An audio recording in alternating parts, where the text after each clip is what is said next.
जी हाँ दोस्तों, कल खेसारी लाल यादव इस वीडियो में एक बहुत बड़ा गलती कर चुके हैं, जिसके लिए खेसारी लाल यादव को लाइव आकर भाई माफ़ी मांगना पड़ेगा। सबसे पहले वीडियो देखिए।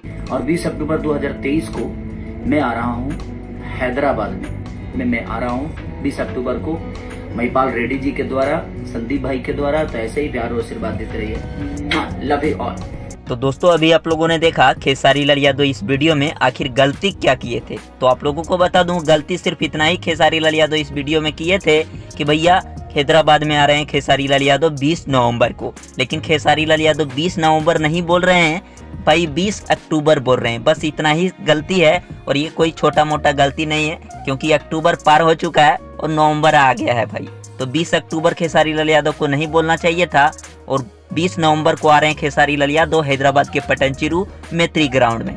तो मेरे को उम्मीद है कि भाई खेसारी लाल यादव इस मैटर पे एक नया वीडियो बनाएंगे और बोलेंगे 20 नवंबर को आ रहे हैं खेसारी लाल यादव हैदराबाद में। मिलते हैं नेक्स्ट वीडियो में। चैनल पे नए हैं भाई तो सब्सक्राइब जरूर कर लीजिएगा।